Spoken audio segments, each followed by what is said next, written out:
Someone to hold me tight, that would be very nice.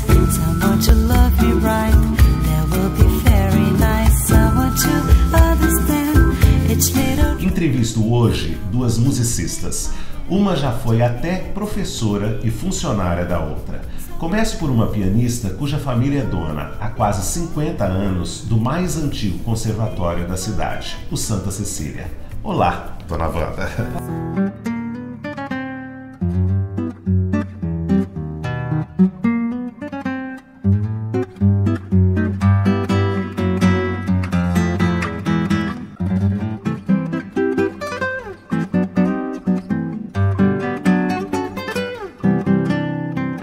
Dona Wanda, onde é que a senhora nasceu? Eu nasci em Marília, mas fui criada em Lucélia. Lucélia. E como é que era esse ambiente em Lucélia? Era um ambiente muito agradável. Eu morava no Largo da Igreja, numa casa de esquina, e os vizinhos eram promotores, juízes, advogados, médicos. A senhora acha que isso influenciou no seu gosto por música clássica, por música erudita, o fato de estar rodeado de gente culta? Eu acredito que sim, porque anualmente eram apresentadas para a construção da igreja uma espécie de saraus. E eles colocavam as crianças, as adolescentes, então eles gostavam muito de arte e cultura. O que a senhora ganhou do seu pai aos 9 anos de idade? Eu ganhei um bandolim. E é um instrumento que tem a parte de trás bem saliente, redonda para trás, né? Oval no caso. E esse bandolim, para a gente tocar, teria que cruzar as pernas. Sei. E as mocinhas, as moças, as senhoras não usavam calça comprida na época. E eu tive vergonha de tocar o bandolim. Então, antes eu havia aprendido a parte teórica da música. E depois o professor, como ele era da banda da cidade, depois ele começaria o bandolim. No primeiro dia de aula eu tive que cruzar as pernas, embora os vestidos fossem bem rodados e longuetes, eu era muito tímida. E então eu falei para o papai, eu não quero tocar esse instrumento.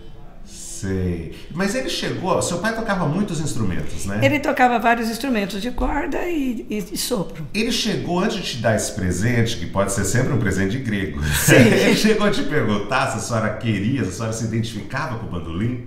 Eu acredito que pelo tamanho do bandolim, ele escolheu. Os meus irmãos tocavam violão. E ele testava a gente sempre através de ritmo. Tanto pela mão... Ele fazia um movimento com a mão quando eu era bem pequena e eu repetia aquele movimento. E como ele pegava um lápis e batia na mesa algumas melodias, tipo parabéns para você, ele botava no lápis tan, tan, tan, tan, tan, tan, tan, tan, tan, tan, tan, o tempo, e a gente tinha que adivinhar qual era a música que ele estava. E nós três, então, claro que os meninos eram mais velozes, eu era um pouquinho mais lenta, mas eu fui acompanhando. E ele então viu que eu tinha dom para música. Ele, como bom baiano, botava todo mundo lá para fazer música. E não só para tocar, a senhora cantava no coro da igreja? Isso é um pouquinho mais velha dessa época, porque depois eu consegui que eu fosse estudar piano em vez do bandolim. Sei. Porque eu cantava no coro da igreja. E quando tinha as festinhas para angariar dinheiro, eu cantava no clube. Nós tínhamos sempre alguns números que carregavam uma cestinha, a gente vendia as flores nas mesas. Então eu cantava sem microfone, eu tinha muita facilidade de cantar sem o microfone e voltava a minha cestinha sem nenhuma flor e com o dinheiro arrecadado. E eu tenho que contar para eles que hoje ela estava super aflita, falando que ela até para tocar piano ela toca de costas, porque ela morre de medo de público e de câmera. E nessa época ela já era parecidinha, cantava sem microfone e se saía bem, né? Aí a senhora começou a estudar piano, mas disse que logo na sequência a professora chamou seu pai. O que ela disse para ele? Ela chamou o casal. Seus pais. É porque a mamãe o papai era uma pessoa de outras épocas, daquele tempo de segura suas cabritas que meus bodes estão soltos, mas ele ouvia muito a mamãe. E o casal foi convidado comigo, eu fui e toquei. Após eu me apresentar, ela disse, o senhor pode encomendar o piano, porque os pianos eram vendidos por folhetos. Sei. Demorava um ano para chegar. E aí ela falou, mas pode comprar. Encomendar por quê? Pode comprar um piano para ela, porque ela nasceu para ser pianista. Olha que bacana. Ela abriu as portas. Diz que aos 13 anos a senhora se mudou aqui para Araçatuba, mas que naquela época havia um problema de sobrenome aqui em Araçatuba. Como é que foi essa sua chegada? A gente vem nova e sem conhecer nada de diferente. A minha cidade era bem pequena, todo mundo conhecia todo mundo gostava de todo mundo e todo mundo era aceito. E quando eu mudei para cá, eu achei assim que era diferente. Então, no Colégio das Irmãs, naquela época, as pessoas que eram conhecidas eram as que tinham os sobrenomes conhecidos. Sei. E nós, papai era cartorário, os dois eram serventuários da Justiça, Sei. papai e a mamãe. E eles eram amigos do seu Geraldo Couto Moraes e a Dona Maria, porque eles já haviam sido de Lucélia também. E por isso o papai escolheu aqui, porque já tinha uma pessoa amiga, que aliás eles foram muito amigos, eu gosto muito dela até hoje. Foi quase como uma tia para mim. Mas a gente não tinha esse sobrenome conhecido. Sim.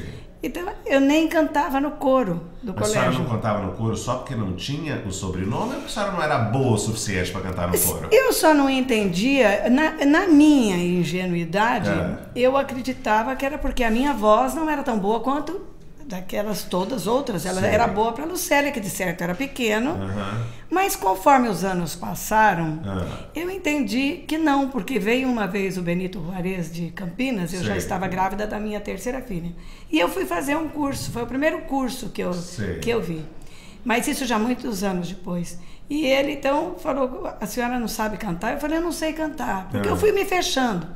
E aí, eu não sei cantar. E ele fez um teste comigo e disse, quem lhe disse isso? Não sabe o que diz. Olha! E mostrou a tessitura, que era de que nota, aquela nota que eu pegava, e ele mostrou que eu podia cantar onde eu quisesse. Dona Wanda, quando a senhora veio para cá, a senhora já foi estudar no Conservatório Santa Cecília, que era o único da região, e que naquela época era do maestro Rabi, que foi meu professor, inclusive. É verdade. Né? Mas depois o maestro já vendeu para quem? Para o professor Paulo Giovannini. Ele que foi seu grande mestre? Ele foi o meu grande mestre. Logo que ele me ouviu, ele marcava um horário mais no final da tarde, e meu irmão me acompanhava, e eu tinha 1h30, 2 horas de aula diárias. Então parece que ele estava me preparando mesmo para o futuro musical. Depois de um tempo, ele também chamou seu pai e os seus pais. E o que ele disse? Ele falou para o meu pai que ele tinha observado, que ele precisaria mudar daqui. Isso era 1964? 1964. Eu tinha 21 anos e ele falou para o meu pai, eu preciso mudar por questões familiares e eu gostaria que o senhor comprasse o conservatório para a Wanda. Ele falou, ela é muito menina. Ele disse, não, ela tem condições tanto musicais como administrativas, eu tenho observado. E meu pai chegou, a mamãe falou para ele, todo mundo precisa de uma profissão. Então eu acho que você deve fazer o possível e comprar o conservatório para a Wanda. E comprou? Comprou, mas naquela noite chegou uma amiga, que foi minha primeira amiga, que é a Tereza Vilela, e minha mãe, como tinha um pouco de medo de me passar uma responsabilidade maior do que eu pudesse suportar, ela convidou a Tereza, que foi a minha primeira amiga e eu conheci no conservatório. E foi sua sócia? Aí ela convidou para ser minha sócia. Quanto tempo a Tereza ficou? A Tereza foi minha sócia há 15 anos. Depois a senhora teve uma outra sócia. Quando nós tínhamos 13 anos de sociedade, a Leonora, que havia sido minha aluna, a Leonora Caserta Mestrener, ela entrou para a sociedade. E ficou quantos anos? Nós fomos 27 anos sócias. E assim, mesa a mesa, e até o parente dela, o Carlinhos Mestrener, veio muitos anos depois, quando a gente já tinha uns 25 anos de sociedade, perguntar num casamento qual era a receita de uma sociedade que dava certo, porque ele nunca tinha visto uma sociedade como a nossa. E acabou por quê?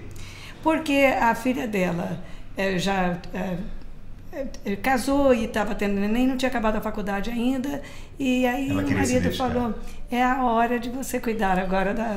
Falando em casar, quando é que a senhora se casou? Eu me casei aos 24 anos, com Jamil Shibeni Que Harid, ano?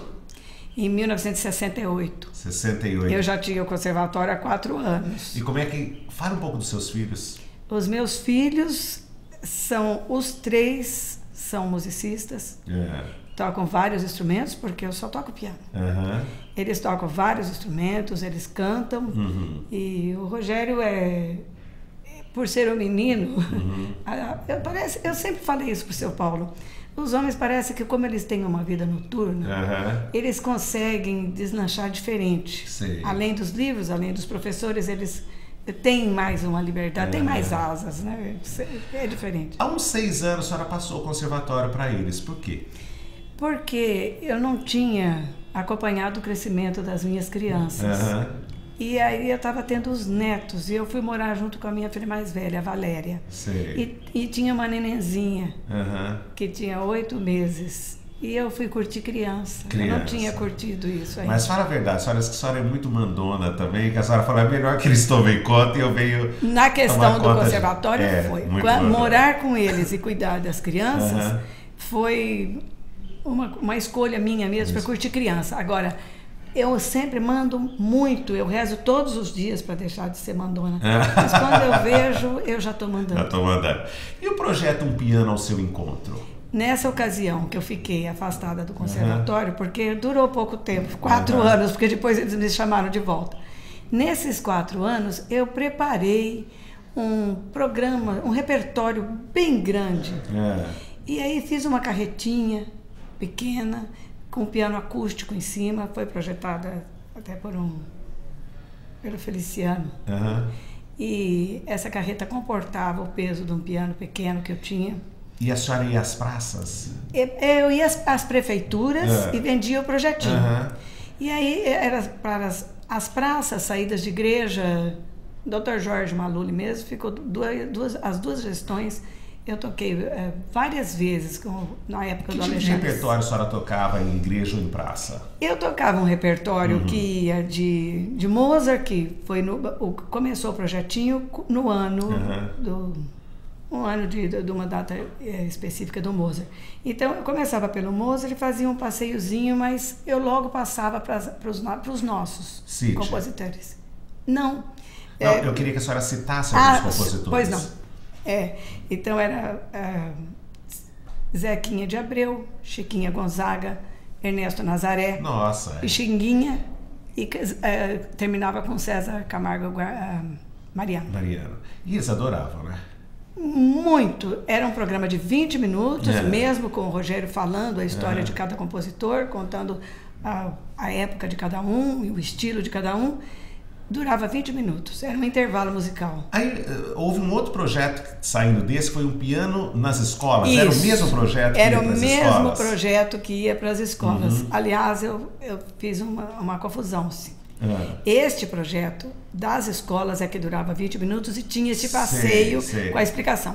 O primeiro projeto, o original, não. Dependendo do lugar, eu tocava 1 hora, 1h30, Bach, Mozart, Beethoven, vários Liszt, era bem variado, muito chorinho, sempre muito chorinho. Era uma iniciativa sua também, o Concurso Nacional Paulo Giovannini, não é? Por que acabou? Porque, na realidade, no Brasil, esses concursos diminuíram assim... Drasticamente. Porque as verbas foram ficando difíceis e foi uma época de crise mundial de dinheiro, então os concorrentes também já não tinham aquele poder aquisitivo para ir fazer as viagens, porque eles vão por conta própria. 3 ganham. Quando foi a última edição?